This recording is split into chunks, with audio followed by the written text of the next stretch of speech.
Bonjour Laurent. Bonjour.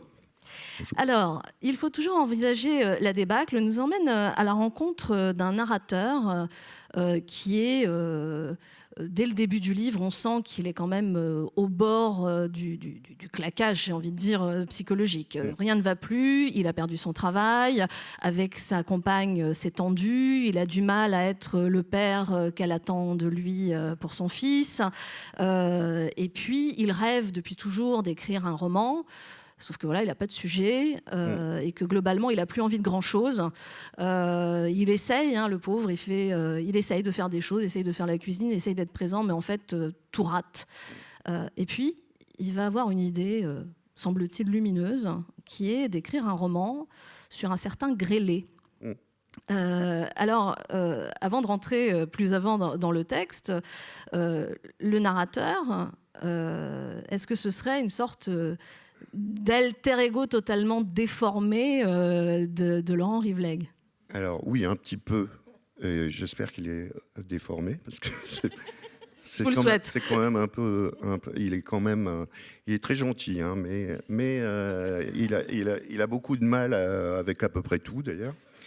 Et oui, alors c'est un alter ego parce qu'effectivement, ce roman, ce sont des choses qui me sont réellement arrivées. C'est-à-dire qu'à un moment, je fouillais Internet et effectivement, je tombe sur des affaires criminelles et dont celle-là, qui est à l'époque où je commence, qui est non résolue. C'est-à-dire que ça fait 36 ans que ce type-là, qui a commis des choses assez infâmes, court toujours. Donc, mais je suis assez fasciné par cette affaire parce qu'elle est tentaculaire, il y a plein de mystères à l'intérieur et donc effectivement, j'ai un peu plongé là-dedans comme lui et pas aussi profond quand même. Ah oui, parce que là, il plonge profondément, oui, c'est peu de le dire, c'est-à-dire qu'il va se prendre de passion, il va tomber aussi sur un forum qui traite de la question du grêlé, il va se perdre complètement dans cette enquête, et ce qui ne tenait qu'à un fil, en fait, enfin, à quelques fils, les fils vont commencer à craquer, à se casser, en fait, et il va se retrouver tout seul. Il va se retrouver tout seul à enquêter avec ses obsessions. Et en fait, tout au long du récit, il va y avoir des petites incursions un petit peu étranges. Par exemple, il y a de la nourriture qui disparaît dans la maison. On ne sait pas trop pourquoi. Sa compagne l'accuse de manger la nuit. Mais sauf qu'il s'il mangeait tout ça, il devrait grossir. Il ne grossit pas. Il y a le chat Albator qui disparaît. Enfin, il se passe des choses étranges autour de lui. Et au bout d'un moment, on ne sait plus si c'est lui qui, pour parler vulgairement, pète un plomb ou s'il se passe vraiment quelque chose. Il y a un côté mystère. Oui, c'est-à-dire que lui, il s'enfonce dans quelque chose, il est de plus en plus perdu. Et il était déjà très dépressif, mais il se met à boire, il ne dort plus. Donc sa femme finit par partir avec son fils, donc il y a la solitude par-dessus ça. Et effectivement, tout part à volo au-dessus de lui.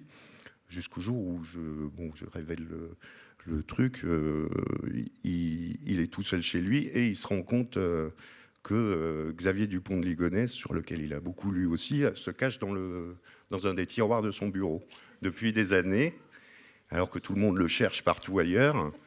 Et donc ce personnage sort de son bureau et il se retrouve tout seul avec lui.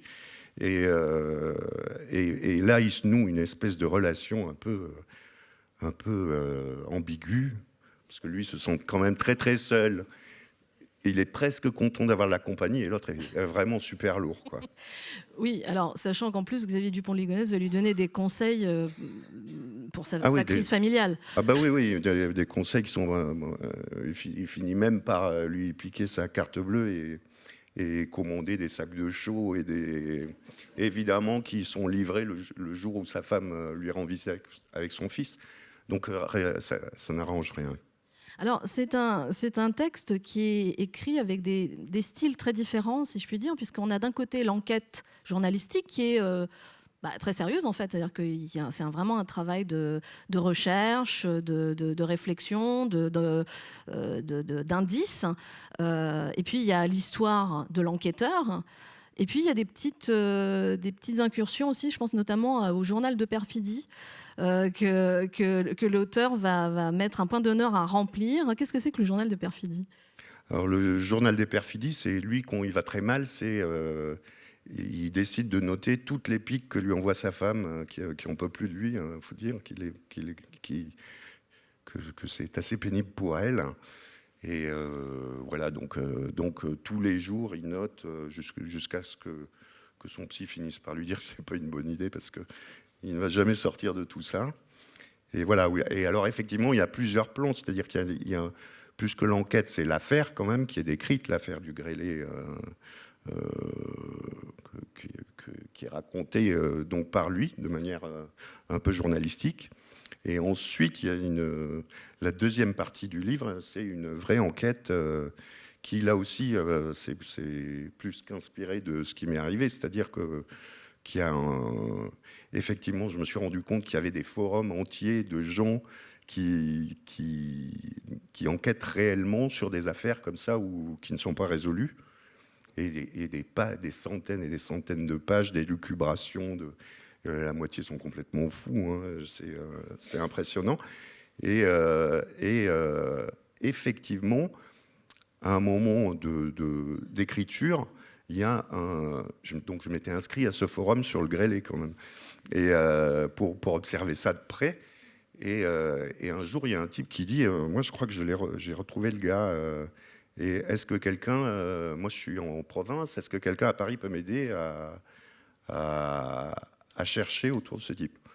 Donc, bien sûr, moi, j'étais dans un moment de désœuvrement total parce que je ne savais plus vraiment où aller. Je dis, bah, moi, bien sûr. Donc, on s'est retrouvé à enquêter sur un suspect absolument incroyable, quoi. Le type cochait la plupart des cases.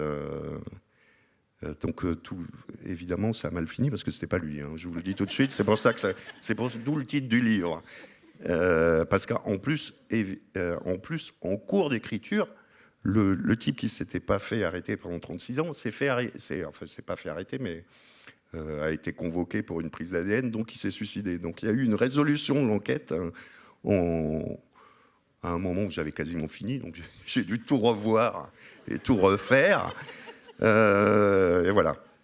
Donc il y a une grosse partie qui est réellement arrivée. Le reste, c'est un peu inventé.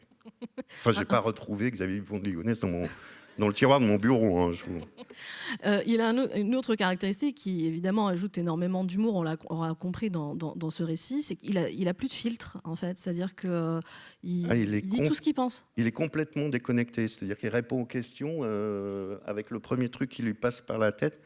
Et ça tombe évidemment complètement à côté de la plaque. Donc, chaque fois qu'il ouvre la bouche, tout le monde est atterré. Et puis en plus, le truc, c'est que comme ça provoque à chaque fois une catastrophe ou un dérapage, il s'en rend compte tout de suite. Donc il passe son temps à se taper sur la tête en se disant mais qu'est-ce qui m'a appris ? Et par exemple, il a un super plan. Il promet à son fils de lui avoir le slip de Neymar. Oui, c'est-à-dire qu'à un moment, il travaille pour une espèce de magazine en ligne de foot et au cours de l'entretien d'embauche, le type lui demande ce que c'est sa passion et puis pareil quoi, il lui dit collectionner les slips et en fait il se dit tiens pourquoi j'ai dit ça, c'est le premier truc qui lui est passé et donc l'autre lui dit je connais très bien Neymar, je vais vous récupérer le slip de Neymar. Et après ça fait partie de ces tentatives aussi de séduction, si j'ose dire, de sa compagne et de son fils. Oui, parce qu'en fait, on prend cet exemple qui est trivial, mais en réalité, il est toujours dans cet effort. On disait tout à l'heure qu'il essaye des choses et il essaye il est très velléitaire. Hein. C'est pour ça qu'il est un peu touchant quand même, parce qu'on sent qu'il essaye, mais il n'y arrive jamais. Tout ce qu'il fait foire lamentablement et évidemment, il s'enfonce. Et heureusement, il a la chance d'avoir une femme formidable quand même, qui est bien que, et on la comprend, elle en a vraiment marre, quand même elle le maintient dans une espèce de réalité. Elle essaye de le maintenir dans une espèce de réalité. Mais oui, touchant, c'est exactement ce que j'allais dire, c'est qu'en fait, il y a un côté émouvant aussi de ce personnage, parce qu'en fait, il veut bien faire, parce qu'en fait, il aime sa compagne, il aime son fils, et qu'en fait, il essaye juste de retrouver une voie où il peut retrouver une identité. En fait, il a perdu son identité, il est en pleine dépression, il faut le dire quand même, et il est en train de se débattre dans de l'eau tout en se noyant. Oui, c'est ça. C'est-à-dire que déjà dès le début, il a des grandes aspirations quand il est journaliste, et puis la vie se charge de les piétiner, donc et petit à petit, effectivement, c'est une longue descente, avec quelques sursauts de temps en temps, heureusement. Il a quand même pour lui le sens de l'autodérision. Un petit peu, oui, mais c'est surtout qu'il a une espèce de... Il se rend compte de ce qu'il fait immédiatement après l'avoir fait, malheureusement. Donc c'est un peu tard, souvent. C'est quand même un roman qui est aussi... Alors même si ça traite, parce que Le Grêlé, c'est quand même gratiné comme histoire, oui. C'est dur, mais c'est aussi le roman de quelqu'un qui essaye malgré tout de s'en sortir. Donc il y a quelque chose d'assez positif, sinon joyeux, dans toute la trajectoire de ce personnage qui tend quand même vers la lumière. Oui, je pense que même la fin, il y a c'est quand même assez... optimiste, alors que ça partait mal quand même. Il faut toujours envisager la débâcle, je le disais, sage conseil. Merci beaucoup Laurent Rivleg pour cette présentation.